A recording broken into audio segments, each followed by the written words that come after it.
Welcome to the PhoneArena.com review of the Nokia N96. The N96 is the upgrade to the N95 8GB, and most notably includes 8 more gigs of memory for a total of 16, as well as DVB-HTV. It features a complete redesign. As you can see, the face of the phone is almost completely flush. All we see is the raised directional pad, as well as a Multimedia Shortcut key. The same applies for the keys of the keypad. Everything is flush, and the only thing raised is little 2 prongs here on the 5 key. This makes texting without looking extremely hard, and actually pretty much makes it impossible. Like the N95, the N96 is a dual slider, and when slid down it reveals multimedia keys. These are also used for N-Gage games. As you can see, there are also multimedia keys here around the directional pad, which can be used when the phone is closed.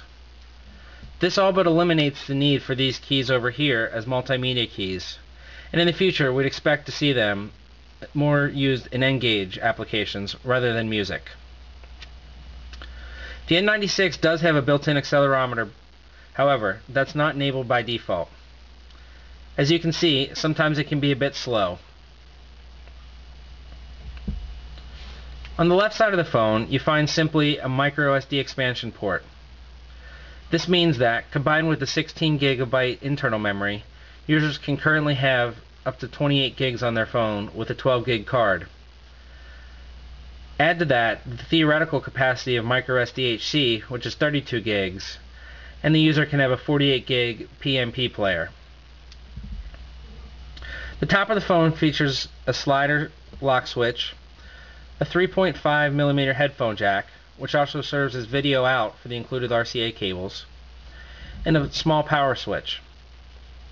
The bottom has a 2mm Nokia charging pin and a micro USB data port.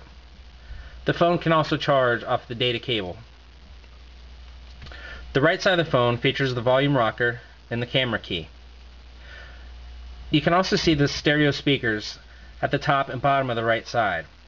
Seems like an odd place to put them until you figure out that it's designed to be used sideways. In this orientation is where we're going to be watching video, and another nice feature for video is the stand. Simply pops out and you can set the phone down and watch TV or preloaded videos. Doesn't seem like much, but it is a very nice feature. Lastly, we have a 5-megapixel camera with dual LED flash. It again features Carl Zeiss optics. Unfortunately, as we said, it's just a dual LED flash and not a xenon flash found on the N92. Excuse us, the N82. Overall, we're not crazy about the design of the N96.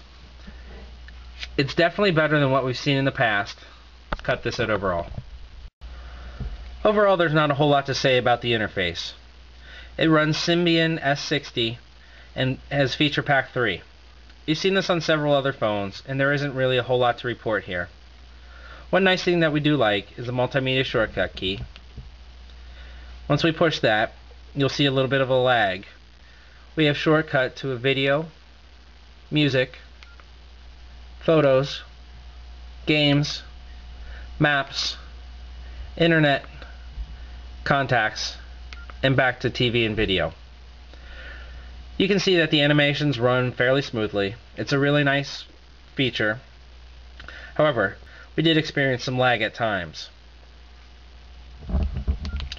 The layout on the whole is pretty much what we've seen in the past. It can be viewed in portrait or landscape mode as the accelerometer catches up with us here. We're not sure if the accelerometer lag is related to less processing power or not. Sometimes it is quick, but other times, as you just saw, it takes a while to switch. Going through the menu, we notice considerably less lag.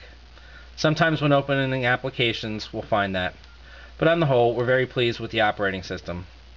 It's extremely powerful, allows the user to have a full smartphone, along with upgradable content and user content. The web browser is WebKit based, as always, and we don't have any issues with it.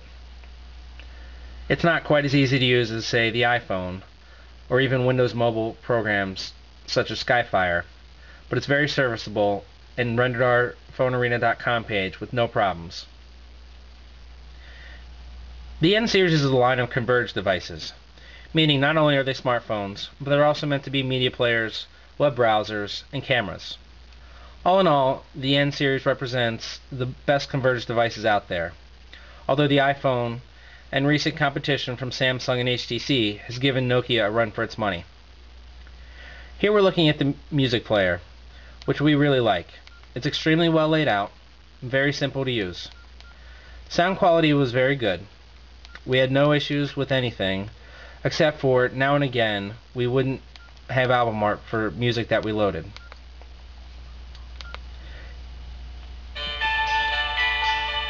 The included speakers are very loud, almost to a fault at sometimes, but they definitely got the job done.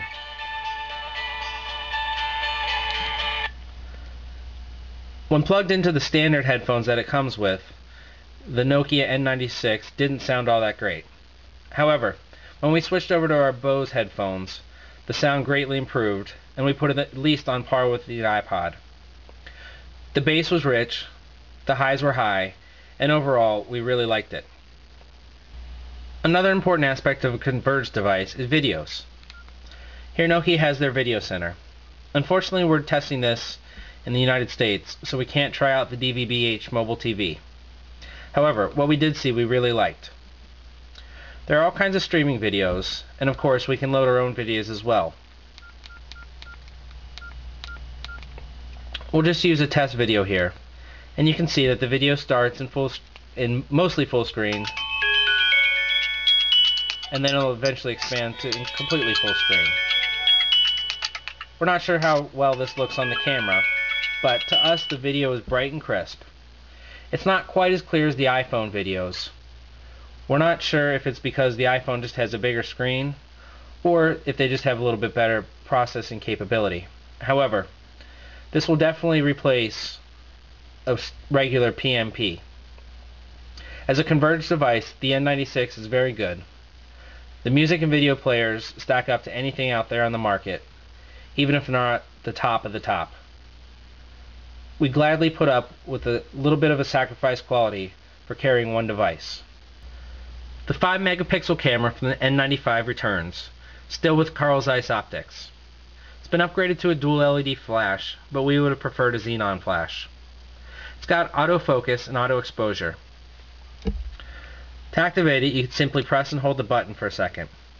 We really dislike this camera button. The travel on it's very long, and being small, that makes it hard to press. We have the same feelings about the power button up top.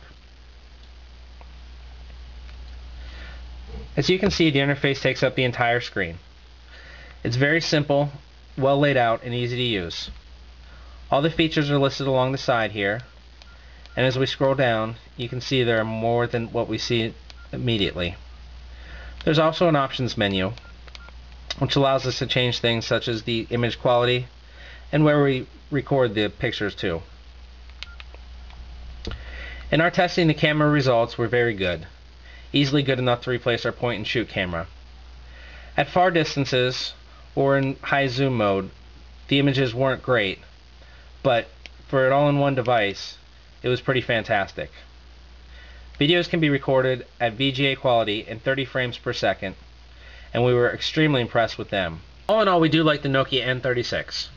It's a fantastic converged device that offers just about anything the user can want, and really does replace any other electronic devices that the user has. However, like Apple and the iPhone 3G, we feel that it's more of a lateral step as opposed to a movement forward. For those of you who already have an N95, we'd say stick with what you have. There aren't a whole lot of great upgrades. The increased memory and memory card slot is a nice feature, as is the DVB-H. However, especially for US users who won't get 3G, there's really no reason to upgrade.